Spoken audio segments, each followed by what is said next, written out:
welcome to Bill's Brunch, the daily morning show where we talk about the latest topics in entertainment. I'm Brittany Jones-Cooper. I'm Shannon Coffey. I'm Ellie Colbert. And I'm Lucas Tim. Hi, everyone. Welcome. Today we're going to talk about how David Schwimmer almost became a police suspect, why Harper Lee's To Kill a Mockingbird continues to draw attention 58 years after its release, and how Queer Eye's Jonathan Van Ness almost friend-zoned his boyfriend. Plus, a real estate expert and Stay Here co-host Peter Lorimer joins the table. But first, delivery app Postmates just revealed their top customer, and don't worry, it wasn't you. Aww. Rapper Post Malone was named the company's most dedicated customer, spending more than $40,000 in the past year. Some of the singer's go-to items include chicken tenders, mott sticks, biscuits, and many more. Biscuits. Congrats, Post Malone. Yes. One, I think he should maybe see a nutritionist because his diet includes just carbs and fried food, but that looks very good and tasty. Yeah, hold up.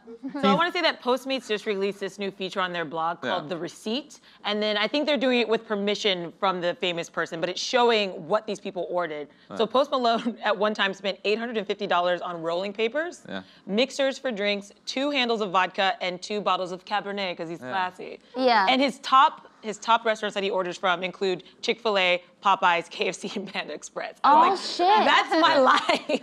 And he's also really good at giving them special instructions, like open the boxes a little bit so that things don't get soggy. Yeah. Just like, wow, he's so smart and sexy. I'm not surprised about $40,000 on Postmates because one pizza costs about $30,000. But with Postmates, the delivery charges, they hike it up so much. I know. But it makes sense because it seems that he's going grocery shopping on Postmates. Right. So, like that, you know, I'm sorry, I'm here, the producer at my ear. It's so fucking distracting. Yeah, it's just like, if you're going grocery shopping and things like that, then obviously you're gonna have a big bill as opposed to like Seamless. Because Postmates does do all that stuff. Like, they asked for them to go pick up the most expensive chessboard at Target. But but it's funny because though the delivery charges do surcharge, he is doing these fast food restaurants which aren't that expensive. Like when I did Postmates, I lived in LA because like, I feel like that's what people do. It was like to these expensive restaurants that this like, you know, it'd be like sushi or whatever they really wanted because craving or whatever, so the meal's like ridiculous or whatever, but he's doing these like, you know, KFC or whatever, which is like $5 chicken, just totally great. But then there's nothing wrong with that. We should not judge people. No, absolutely not. Don't you think it's like the most private thing to expose your Postmates order history? Like, guys, I'm gonna confess right now, I straight up order Panda Express like monthly. You do? Oh yeah, like at least Postmates? twice a month and it's disgusing. And I'm confessing it now because I don't want us to shame Post Malone because we all order gross stuff. We never shame and I don't think people should know about it. No, not shaming it, but... Okay, that's a bizarre clap. Like you're invited to the wedding, so thank you.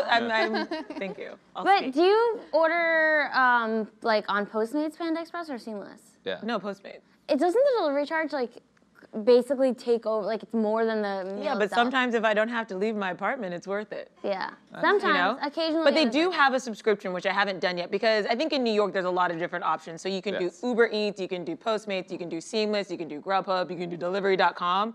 So I'm not as loyal to one, but if you are in a place where only Postmates deliver, which is now it's in like 550 cities, so it's like in 60% of the country, the subscription makes sense because it's $9.99 a month, and sometimes those delivery fees are like $4. Yeah, so maybe I should do that. Yeah.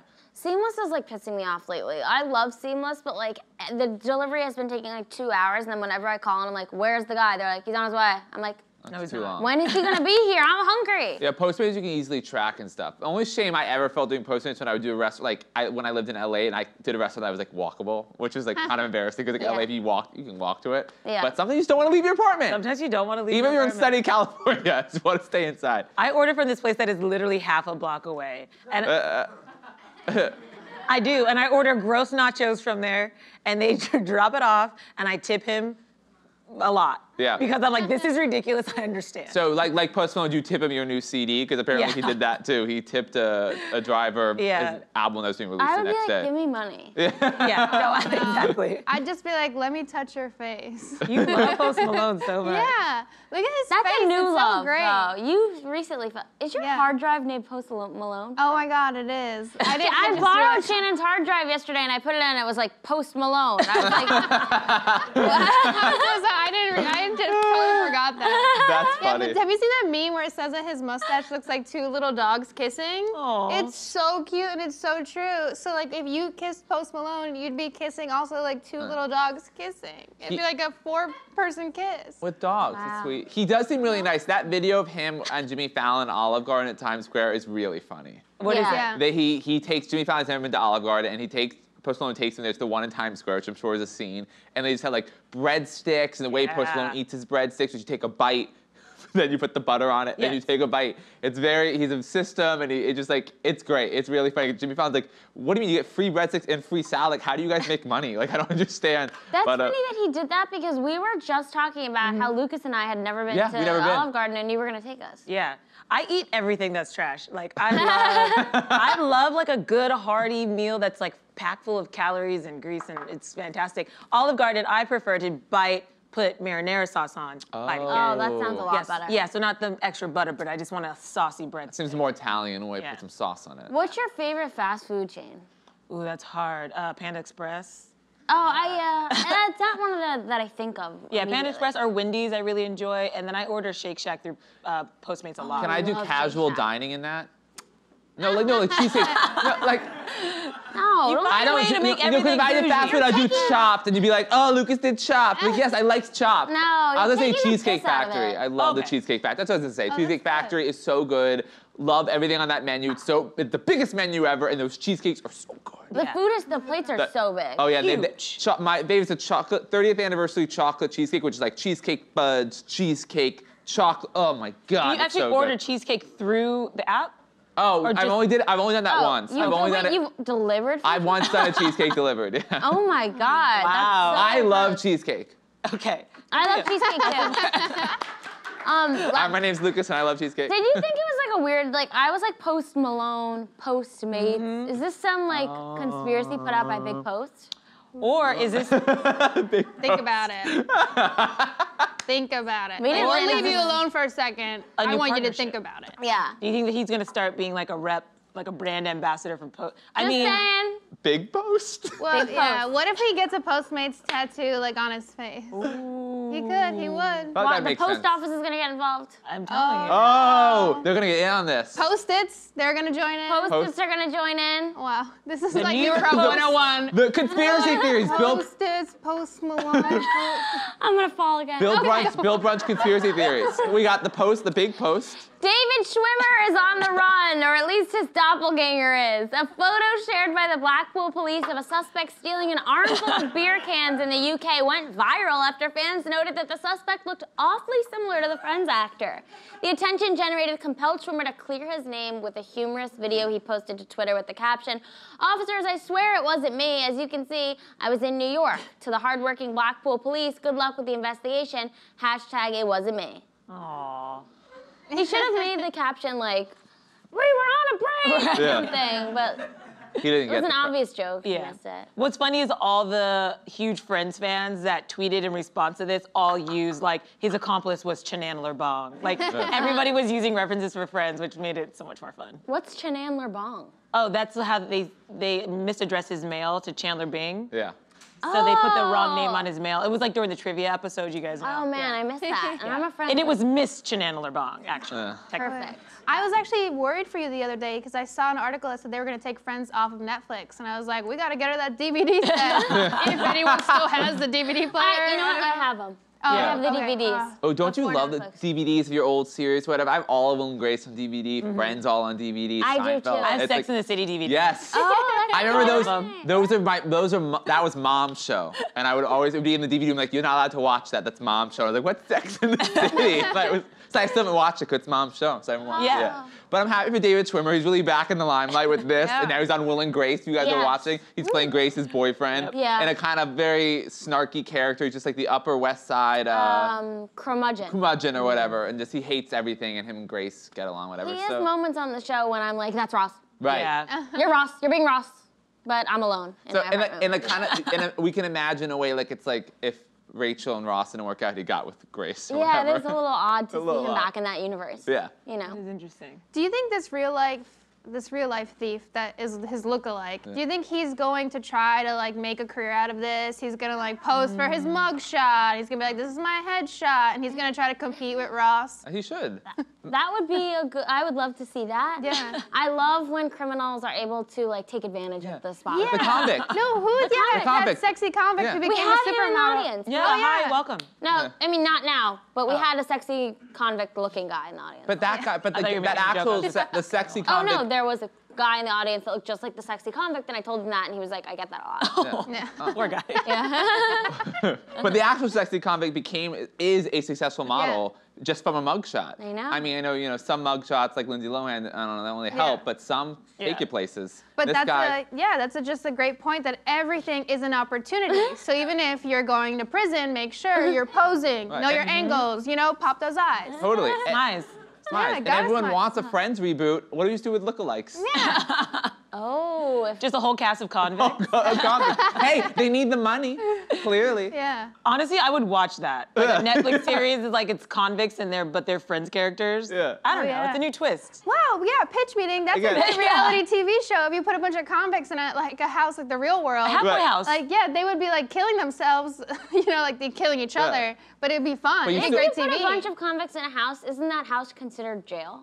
Yeah. no, Yeah. it's like a No, halfway house. But I want a live studio audience. Yeah, they I all want need- it like a Oh, sitcom we need set. a laugh Yeah, track. I see Yeah, what laugh track. So jail with a laugh track. Jail. They're like, oh, Bobby got shivved. Oh, LOL. Yeah. You don't want him yeah. to drop the soap. Have you guys ever been mistaken for A convict. a convict or celebrities?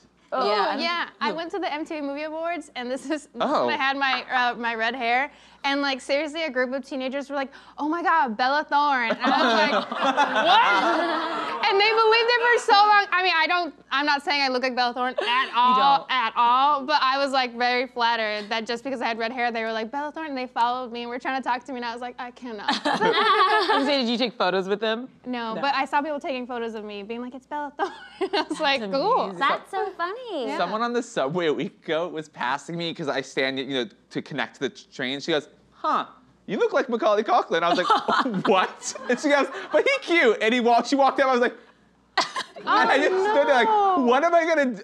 That's bad. I don't know. Wait, go like No. this. Yeah, I can see it. No, it's just that's definitely triggering considering how he's looked in the past few Yes, years. I was like the drugs and everything. I was like, oh my God. Do you think that was her way of being like, because you're going home alone? Maybe. No, she was trying to be, I was being nice. I don't know. When I once had a homeless guy said, "Hey, Brad Pitt, get out of the way." And I was like, oh my God, you're my best friend. Thank you so much. I don't get anybody really. People say that I sound like Gabrielle Union. I get that a yeah. ton. But when I went to Shanghai, they don't see a lot of black people there apparently because I was walking down the street and I was getting photographed like every 3 blocks. I would turn around and somebody's taking a photo of me. I was taking a picture of a skyscraper and this woman tapped on my shoulder and she was like, and her husband was standing there and I awkwardly took a photo with her. And I was like, did she think I was like Beyonce? I don't know. Like, That is so I'll weird. take it. I've heard about like things like this happening for like, whether you're black or blonde Or or, tall. really pale skin, really tall. Who are they showing these photos to? Like, are they just like, I met this black person? Like, I think so. I think so. I think it's as That's simple as that. They're insane just to like, me. I don't see a lot of black people. Saw one today. Cool.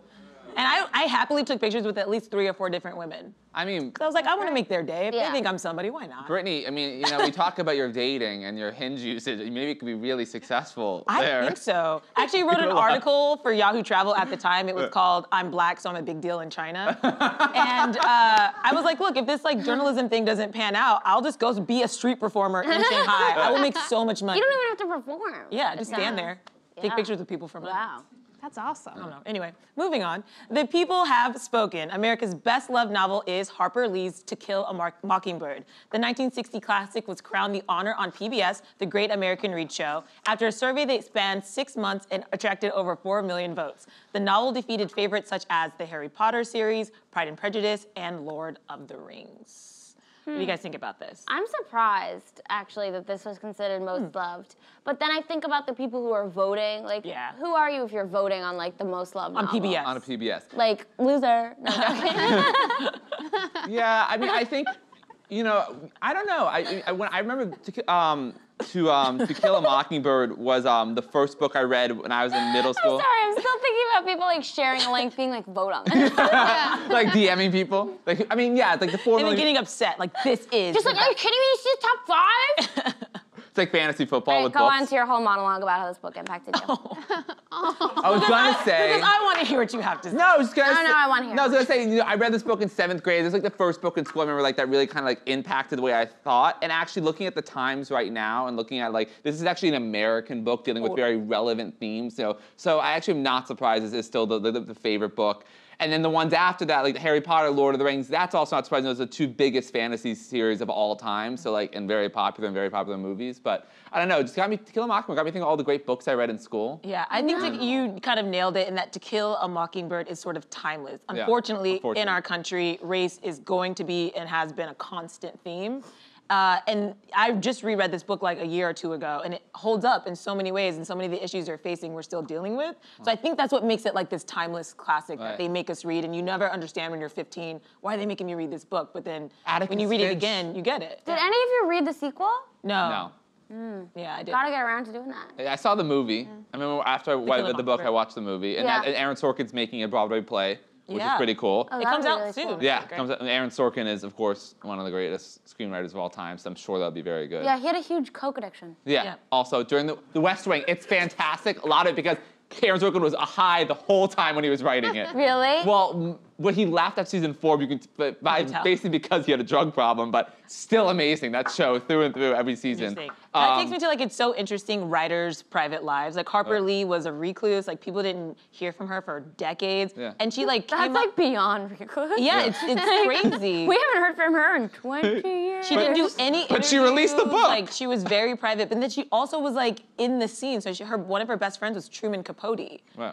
And like, there's even rumors that he wrote To Kill a Mockingbird. So when you get into these authors' private lives, it makes their art even more interesting. Yeah. It does. It totally does. Yeah. Well, I remember learning about like Virginia Woolf and reading Mrs. Dalloway and all of Virginia Woolf was stuff. dark. Dark. She was real She drowned dark. herself. Yeah. Yeah. She has some issues, we could say. But yeah, I don't know. My favorite book still is The Lord of the Rings. I still love fantasy books, like Song of Ice and Fire, Harry Potter. I love reading about magic and different worlds and stuff like that. Yeah. What do you guys read? I also like fantasy. I haven't read a fantasy book in a long time, though. Yeah. I read like just like fiction. But I really loved Harry Potter growing up. That was like such a big part of my childhood. Sorry to sound like everyone else. Yeah, that's right. It's a You great know. series. Yeah. You know, did you read it? Harry Potter, no. The last book I read was this really funny murder mystery that happened at a soul food restaurant, and it was called like Mac and Cheese with a Side of Murder, something like that, and it was so cute, and it was like these old high school friends, they all had these businesses, and one of them, she had her own soul food restaurant. One girl, she was like married to a priest or something. No, wait, what's the other thing? Not a priest. Deacon? Yeah, a minister. And then like What'd you someone of their friends got married, and then they had to unlike this. There's just a web of lies, and then finally the girl who's like solves it while eating mac and cheese. Really? Mm-hmm. That sounds interesting. I love Yeah, that. it was really good, and it was really tasty. And every like between every chapter, there was like a real recipe, and I was like, yum yum yum yum. I'm a fat ass. That's what I'm trying to say. It's actually, you just got a cooking book, like stuck to a fiction book, and you're like, what is this? Just a recipe every other page? Yeah, and sometimes it'd be like, and a drop of blood, and you'd be like, I'm not putting that in. You're like, I'm not hungry anymore. Yeah, like barf. Yeah. Do you read? You read. I read quite a bit. My favorite. Do you read? I can't read. It's sad. Do you read? My favorite book growing up was The Color Purple. It's a heavy Great book. book, but oh my God, it made me feel so many things. And then like I read a lot for my job here. I Right. get to interview a lot of interesting authors, so I'm constantly reading books. And so one recently was called Never World Awake, and it's a young adult novel. And I never really got into young adult stuff, but this author's, I think Lauren Oliver's, or maybe not, that's the wrong name. Anyway, Never World Awake, it's an amazing book. I just read it, and it like got me into the fantasy kind of young adult thing, which I've been really separate from. Yeah, I like dabbled in that stuff when I was younger, and I also read like a lot of historical fiction when I was younger, like stuff about like the crown and things like that. And honestly, I think I did it because there was a lot of smut, so I would just like get hot in my room reading about like the queen having sex with someone, and I'd be like, this is amazing. Like the other Boleyn girl. Yes, the Oh, I love that. They're I like, love her all titties, her titties. I was like, oh my God, I fucking love books. Are you Like, do you like fan fiction too then? Oh my God, fan fiction, that is some dirty shit for me. Like, I will. love I'm it. gonna find some Friends-specific fanfic for you. Oh Ooh. my God, I would die for that. I love stuff like that. Yeah. Historical fiction is fun. Those, because when you look at all the naughty stuff they did back Oh in the my days. God. I remember the beginning of The Berlin Girl. It was Yeah. like this young girl kissing this so older good. guy, and she was like the kiss of an older man. And Yeah. I was like, tell me more. Yeah. This is the more glamorous I've ever seen. Yeah. You're like, I love books, I love fucking. I'm refined. Have you read Danielle Steele? I feel like I could see you like reading I Danielle haven't Steele. read that. Yeah. I haven't read that. should But I get into read that. 50 Shades. Okay. And now I yeah. just go to Pornhub. Yeah. Yeah. It's so much easier. Before you had your own laptop, you're reading books. I know. It was hard because when you're little and you're watching porn, Yeah. the headphones. You just make sure no one's knocking you off. I gotta come through your door. I like that we just like heard our boss back there. I heard my boss die laughing. Yeah, well, first you have Sims and you make them woohoo. Yeah. Baby steps. Baby steps. Everyone made their Sims woohoo. You know what I'm talking about? Yeah. Yeah. Okay. I don't know why everyone's getting weird. Because it's a lot of guilt. People are There's feeling a lot of like, shame. I made them Don't worry move about all it. day long. Sexuality's natural. You're bringing up shame though. Yeah, You're bringing up I know. shame. Look at them. They're all facing away so from us. nervous. They're like, They're all stop like, them. Have you watched The Tutors? Yeah. Oh, I'm are sure you you love kidding me? that, Have I yeah. watched The Tutors? I remember that was my first adult show, and I was like, whoa. Is that Joseph Fiennes? No, it's It's one of the Fiennes Jonathan brothers. Rhys-Meyers. Yeah, that was I Yes. learned a lot about learned the human body. A lot about the human body in that show. I remember why I was like, whoa, they do naughty stuff back I in didn't England. realize there were so many shades of nipple color. Yes. Oh, yeah. Until I watched I learned that. show. Yeah. That's how I distinguished the characters. I was like, oh, pink, purple. I learned shape of boobs for sure. That was I learned definitely a lot of body type shape. I was like 12. It's way too inappropriate. Yeah. But that show's really good, and there's really powerful Quality. There are powerful female characters in it. Great writing. We're Great trying to writing. say we love books. Yeah. Books are great. Love books. Pick them up wherever they're sold. In other news, and they say he's just a friend, or at least that's what Queer Eye's Jonathan Van Ness said when he first met his current boyfriend, Wilco Froneman. In an interview with E! News host Juliana Rancic, JVN revealed that when he first met Wilco at a 4th of July party, he only felt BFF synergy. But the couple has now been dating for nearly 4 months and are still going strong. Yeah. Wow. Woo! Wow. 4 months. Woo! 4 months. It's about Pete Davidson I was time. gonna say, as long as they don't get engaged right now, Yeah. I'm support. Like, No What we've tattoos. learned is we should not rush into engagements. Totally. No, no. I feel like Put that's your the new body in cutoff. ink and move in with him. Why don't you do that, Pete? Yeah, his boyfriend seems cool. He's a rugby player from South Africa. And he's like 6'7". He's a beautiful man. Right. Yeah. And apparently when they met, Jonathan just like didn't know, like he's like, oh, he's a friend because he has this big person. I don't know. He has a big Yeah. personality, and he's like didn't think. Well, JVN has the biggest personality. Right. Right. So Yeah. it's interesting, like, how big are we talking? Well, maybe he was just worried that that would be a problem in like a relationship. Right. Like if you have two big personalities, Yeah. like, does that work? Yeah. I don't know. I don't know. Well, the friend zone, the friend zone's what I called high school. So I very much know what it's like to live in it. Oh yeah. I have an apartment in the friend zone. I just live there part time. Yeah, right. Yeah. Oh, yeah. If I was in a relationship, that's where I live. It took me so long to make a move on Chloe because I just assumed she wasn't interested in me because I was so used to just being in the friend zone. And she was like, finally like, what's up? And I was Yeah. like, oh, you like me? Like, okay. It took her You just literally. grew up on it? Yeah, threw up on her. And then we've been dating for almost 5 years. Oh. But anyway, friend zone. Do you guys get friend zone? Aw. Yeah, I mean, I feel like the friend zone is not a bad place to be in. You know, it's chill. I've It's literally, chill, but it can be confusing. Right. I'm not Yeah. trying to brag, but I've never been friend zoned. Oh, Oh, yeah. Oh. No, if I want to have sex with someone, they'll pretty much will do it. I love Like your said, confidence. they'll do it. Like, they won't necessarily consent to it. They'll do it, yeah. But Allie will make it happen. It's gonna happen. This is If our own you're- little rapist. Don't you feel I like... just imagine the people like. No, stop. I don't want to, like... Yeah, sorry. We'll go, yeah, you're right. Just stay away from this topic. Yeah. I just feel like, don't you think that, like, most women growing up, like, it's so much harder for men. I feel like men get friend zoned a lot more than women. Ooh, No? I don't know, man. Really? Yeah, I've been friend zoned. I got friend zoned a lot in like middle and high school, a lot. I think if you. Well, I didn't make any moves during that time, so I just, like, friend zoned myself. Right. You know, I wasn't putting myself out there during middle school. It's hard in middle school. I just remember this is like a stupid story, but I remember once like this guy called me and I was like all excited and we were talking and he called me to talk about my best friend and tell me that he liked her and I was like, God. Oh my God. That's rough. Oh, that was my entire existence. So, that happens a lot. So I'm like, that's not normal.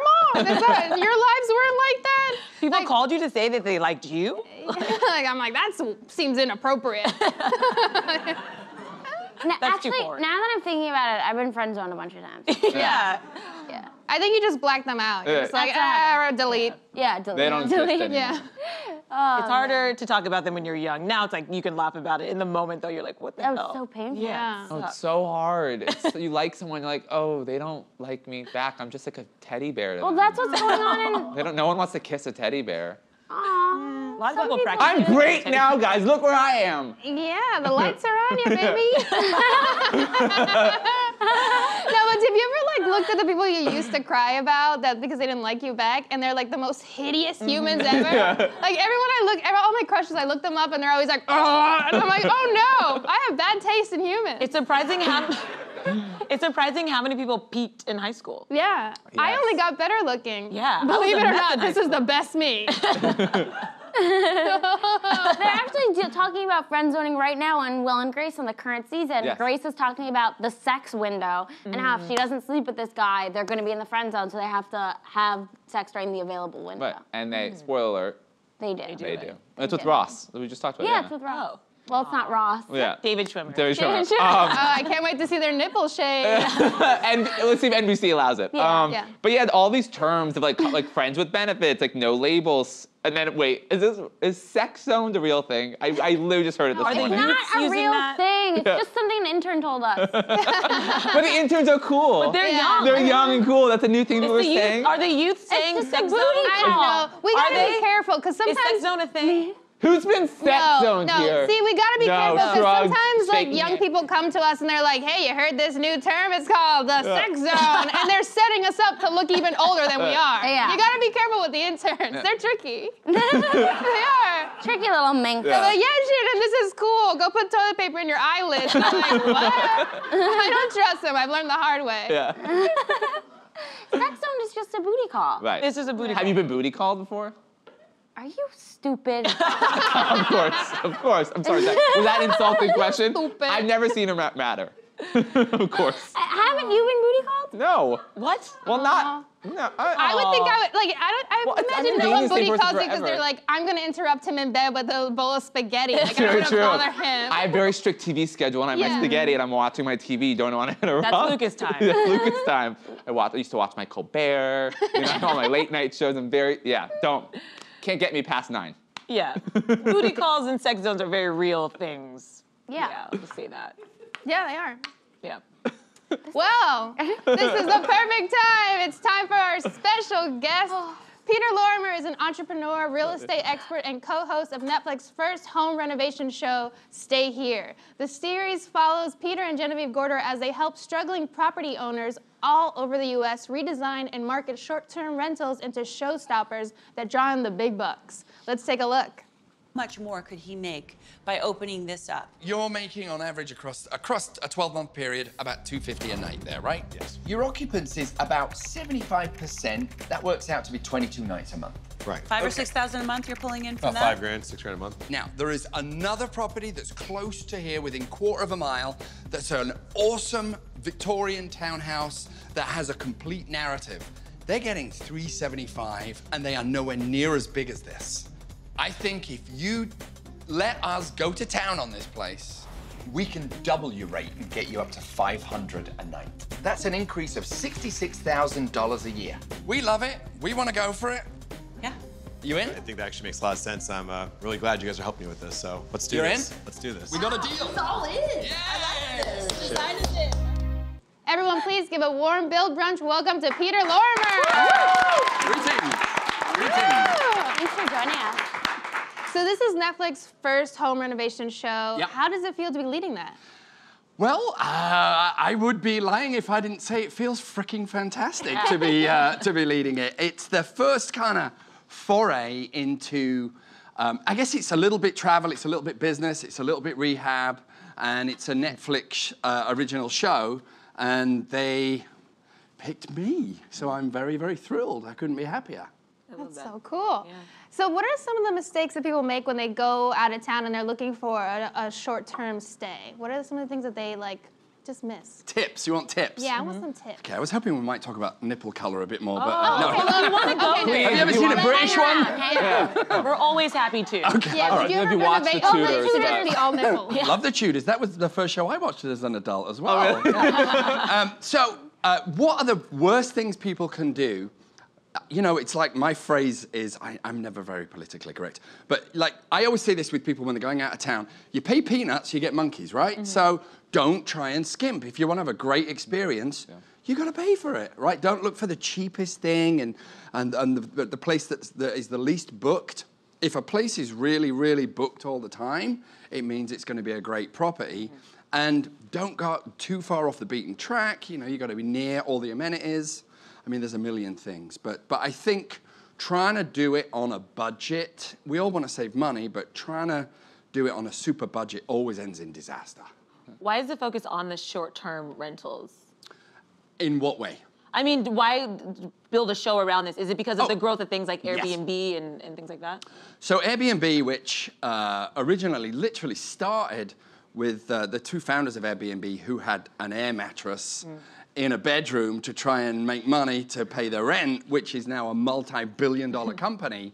I think this is why I find it exciting, because I'm a real estate guy in LA. Yeah. I was a music business guy first and then a real estate guy. And it's kind of the new frontier. Yeah. It's where we, the people, have the power, and you're not going through horrid middlemen like me, you know, real estate folks who, some of them can be a slippery bunch. And so I think the fact that it's gone from this kind of organically growing thing to a global multi-billion-dollar industry. And it's become very slick and sophisticated now, whereas before it was kind of, you know, a little bit rough around the edges. Yeah, totally. In this show, in Stay Here, you mentioned this before, it's also a travel show, which I think is so cool and so different. And you call it the kind of the quintessential American experience. You go everywhere. What was your favorite place to visit? I knew you were going to say I know. Well, it was New York. No. You know, they're all great for different reasons. I loved coming to New York because of the energy. Yeah. Love this city so much. Nobody in the audience will remember a nightclub called Save the Robots. And if you do remember a nightclub called Save the Robots, don't tell anybody you remember it. But I used to come here in the early 90s, and I almost lived here. But they're all different for different reasons. I will tell you, I got to hate the cold. Yeah. We shot through the winter. I mean, living in LA, I've turned very soft. And in Hudson, I thought my bones were going to shatter because it was so cold. But I think my favorite spot was here or Austin. Austin, yeah, Austin so great. was wicked, really, really good. And what was your biggest challenge in like redesigning these rentals? I think it would be difficult. Well, I think the biggest hurdle, and this is what we find not just with short-term rental, but with real estate as a whole. Telling someone, hey, you know this place that you've created that you think is really great, it's actually kind of a bag of crap and we need to rip it to pieces. You want to have it as your little precious granny couch and, you know, this horrid floral lacy blanket on your bed, or do you want it to be like a business? And I think that was what was the most difficult part, was literally watching these people's faces when I said, I'm really sorry, but we have to burn Granny's couch and put something in there that's a little bit more slick. Yeah. But it turns into a business, you know. And they're like, I have no idea why we're not making any money. It's so know. good. And they're like, oh, because that couch is horrid. Nobody wants to sleep here. But yes. You co-host the show with someone we all know from Trading Spaces, Genevieve Gorder. What's Yes. it like working with her and doing the show with her? Jen was a doll. She was very kind, very generous. She's obviously, you know, been doing television a long time, and I couldn't have hoped for a better co-host because we just vibed. And she's kind of a wild horse, and I'm a bit of a galloping wild horse as well. And we kind of just trotted around together, and it seemed to work in a bizarre kind of way. She's so much fun. Her design sensibility. I used to watch her in Trading Spaces, and the reboot I've watched her. Her design sensibilities are always really unique and modern. Yeah. She's just got this, you know, she's got this, I mean, she has many different flavors, but every time I would walk in, because, you know, we kind of got pushed out as Jen was staging it for the last day of the shoot. She's like, you lot, get out. And I'd come back, and I'm in the real estate game. And I'd be like, oh, wow, this is spectacular. Yeah, she's a doll. Very talented lady. Yeah. You mentioned some of the spaces needing that redesign. And what are some of your other tips for people that are looking to rent their property short term and how to find success in that space? Okay. So one of the tips that I want to give the audience is this. If you ever find yourself going, will they notice that? They're going to notice it. So every little detail, the 3 words for short-term rental that are the best are clean, clean, clean. You will not believe some of the photographs I have seen and some of the residue I have seen in short-term rentals in the bathroom, and it's just gross. So the top tips are, you got to, imagine somebody's flying, like me. I'm flying into New York from London. I want to go to my place in Brooklyn. I don't know Brooklyn. I'm starving. I've got 3 screaming kids with me. I want to be able to open up the cupboards. There's going to be some snacks there. There's going to be some drinks. There's going to be some directions. There's going to be telling me about the local restaurants. Everything's going to be clean. Everything's going to be spelled out. I need Wi-Fi stickers everywhere. So my kids are not like, what's the Wi-Fi password? What's the Wi-Fi password? As they do everywhere we go. And I think the best thing that the best tip I can give you is, if you can predict what you would want when you go away, apply that to your own Airbnb or short-term rental. And the more you put in, don't skimp.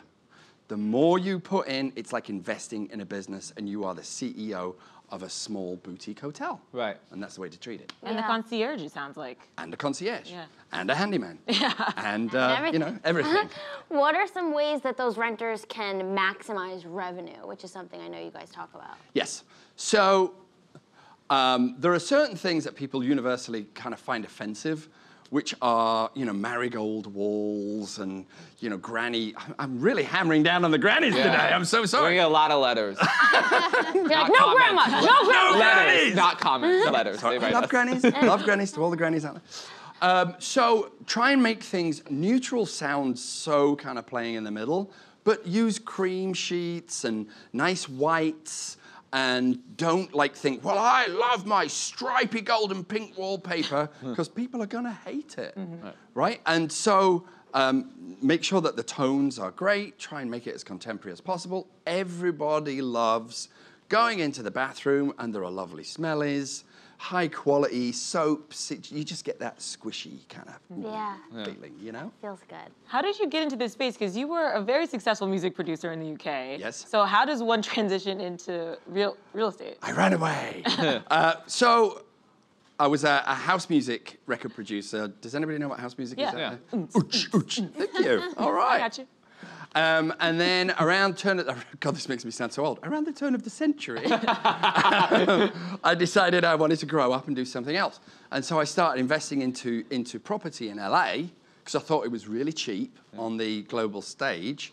Kind of had a knack for it. And then, because I'm ex-music business, I had a ton of kind of A-list celebrity clients who I represented buying and selling, many of whom I used to do short-term rental on their properties, like in Malibu on the beach, renting it for $100,000 a month, and this, that, and the other. And then one thing led to another, and my evolution in short-term rental was kind of in tandem with the evolution of Airbnb. So it was Good time. yummy. Yeah. Yeah, it was. That's so cool. I never thought about how those two industries would overlap, but the way you just described it seemed like a very natural transition roadmap. for you. Yeah, definitely. Yeah, it was. It was. I don't know if it was natural. It was a case of, when I retired from the music business, I had a #1 in 12 countries, and I'm like, right, I'm done. Hung up the headphones, and all my mates were like, what are you doing? You're at the top, mate. And I just felt that MP3s were going to radically change the industry. So I took my winnings and started plowing it into other stuff, like property and Google and. So it sounds like you have a knack for knowing what's the next big trend is. Do you have Yeah. any advice Yes. for us right now what we should be working What or stock investing should I be in? buying What right stock? Because you're really God. getting the real estate before it explodes. You're leaving music before it falls. Like, wow. I did, and then before the market crashed, I sold my properties and put all the money into Google. Okay. Wow. What? Yeah. I will share the Okay, tip. my crystal ball. My crystal ball. We find out you're like jailed tomorrow. Insider trading. Exaggerate, yeah. You could be on a fraud. reality TV show about Yes. prisoners. Yeah. It's called Halfway You'd be House. great. Yeah, right. Thank you. Okay, been in a couple of those. No, not really. So I think for stocks, I like tech stocks. I don't know anything about the other stuff, oil and all that. I feel that Google. God, I hope I don't ruin everybody's bank balances now. But I think Google is a safe bet. I think Amazon is a safe bet. Of course, Netflix. Load up on Netflix. Yeah. And those are the big three that I go for. But I will say this. And I'm not just saying this because I'm a real estate guy. Yeah. Get on the property ladder. You allowed to swear on this show? Yeah. Yes. Oh, great. Fucking hell, thank God. I felt like I was going to burst. You did really well, though. Yeah, you did. Yeah. So my first house that I bought in LA, I bought in a shitty little neighborhood that everybody said, you are mental for buying in that neighborhood. But it was like only 12 minutes from Sunset Strip. So I'm like, okay, this makes sense. And I bought it, and it blossomed, and I rolled that into some lofts, and then I rolled it, and I rolled it, and I rolled it. But if I hadn't got on the bottom rung of the property ladder, I would have, I don't know if I mean, I probably would be in property, but I'm saying if you guys, well, I want a place in the East Village. Well, you know, maybe buy one in New Jersey first. Right. We'll let that blossom, commute in. You know, it's real estate and short-term rentals, it's a long play. And the wealthiest people I know have their wealth locked up in real estate. Heard it here, guys. Woo. Heard it here first. Thank you. Thank you so much for the Oh, my tips. pleasure. Yeah. Thank you for being here. Yeah, my Thank you so pleasure. much for coming. Yay! And everyone, make sure to check out Stay Here on Netflix. We'll see you tomorrow, same time, same table.